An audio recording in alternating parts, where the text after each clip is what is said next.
Muy buenas noches, doctora. Muy buenas noches, compañeros. Mi nombre es Henry Roberto Zúñiga Salazar y a continuación les expondré la Constitución del año de 1979. Hablaré de sus características y circunstancias en que se dio, principales artículos, precisando si se contraponen a otra Constitución. Iniciamos la presente hablando de circunstancias y características. La Constitución peruana del año de 1979 fue la 11ª Carta Magna de la República del Perú, que fue redactada en el último periodo del gobierno revolucionario de las Fuerzas Armadas por la Asamblea Constituyente del año de 1978, con el fin de facilitar el retorno de la democracia y finalizar una década de gobierno militar. Dicha asamblea fue presidida por Víctor Raúl Ayala Torre, quien es el líder histórico del Partido Aprista Peruano. El texto constitucional fue sancionado el 12 de julio de 1979 y entró en vigencia a partir del 28 de julio del año siguiente, con la inauguración del segundo gobierno de Fernando Belaúnde Terry. Estuvo vigente hasta el 1992, cuando fue suspendida esta constitución por el gobierno dictatorial del ingeniero Alberto Fujimori, en cuya gestión entró en vigor la constitución del año 1993, constitución vigente hasta la actualidad. Esta constitución, ¿qué nos dice referente a nuestro sistema político? Se implementó la democracia representativa y se refiere a que el presidente, los dos vicepresidentes y los miembros del Congreso serán elegidos cada 5 años. Así fue entonces que se abolieron las anteriores renovaciones parlamentarias por tercios y mitades. Les hablaré referente a los principales artículos. Referente al presidente de la República, se corrigieron los excesivos poderes parlamentarios otorgados por la Constitución del año 1933 y se reforzó la autoridad del presidente de la República. En su investidura, podía observar en todo o en parte los proyectos de ley aprobados en el Congreso y podía disolver la Cámara de Diputados si ésta censuraba a 3 consejos de ministros. Interesante. Podía también conceder indultos y conmutar penas. Se le otorgó también mayor poder en materia presupuestal, lo cual permitió una mayor capacidad de implementar sus políticas. El Congreso fue bicameral, contaba con 2 cámaras, senadores y diputados. Los senadores eran 60 miembros que serían elegidos por las regiones.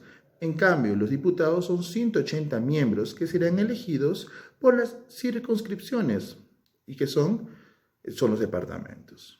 El Poder Judicial. En lo concerniente a este poder, se mantuvo casi la misma organización dispuesta en la anterior Constitución. Nos referimos a la del año de 1933, incluyendo el nombramiento de los magistrados por los poderes políticos, la cual de algún modo le restauraba independencia.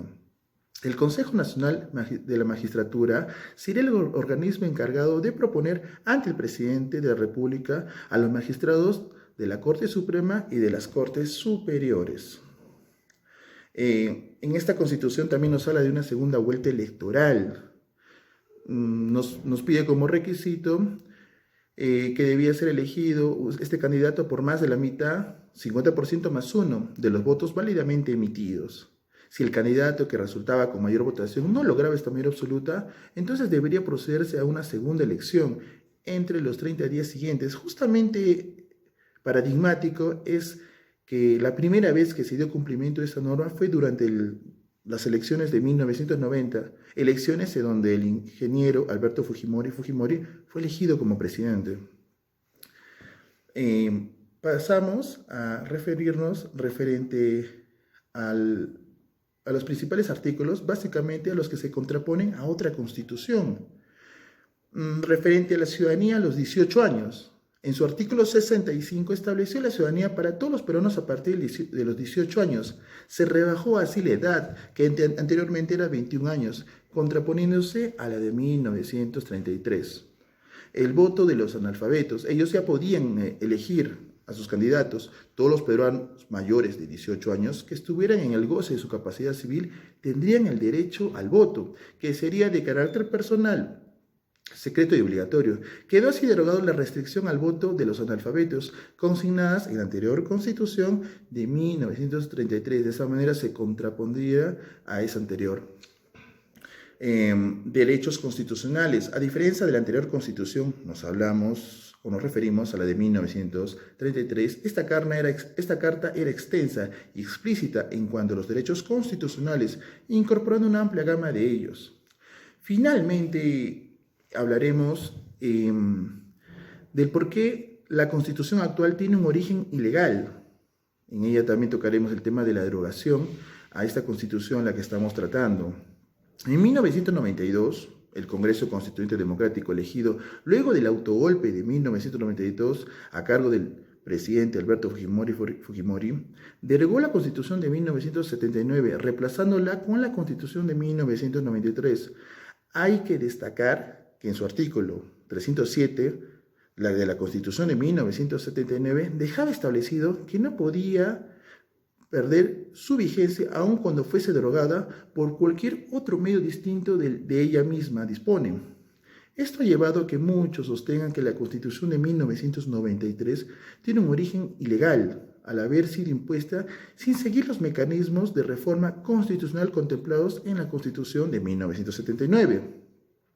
Hay sectores políticos en el Perú que actualmente reclaman esta situación y quizás tocaríamos el tema de Ollanta en el 2012, que quiso en su campaña electoral, el 2010, hablaba mucho de que la Constitución de 1993 no era legalmente establecida. Por lo tanto, él volvería a la Constitución de 1979, volvería a formar parte de esta.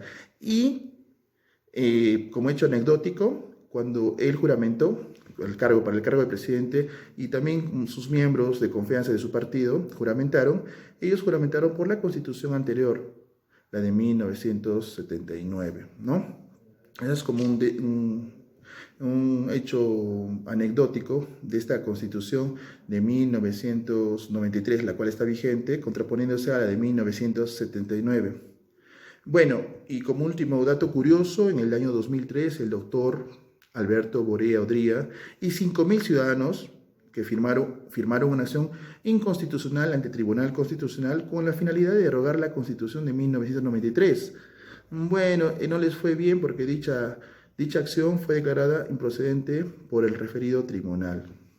Doctora, compañeros, me despido, no sin antes mandarles un abrazo fuerte en estos momentos difíciles que estamos pasando todos sin excepción. Fuerza, voluntad para seguir, luchar contra todo lo que se nos viene, lo que estamos pasando, y tener siempre presente que esto no va a ser siempre, que ya se está acabando, lo estamos superando y saldremos adelante. Gracias, doctora, gracias, compañeros, todos.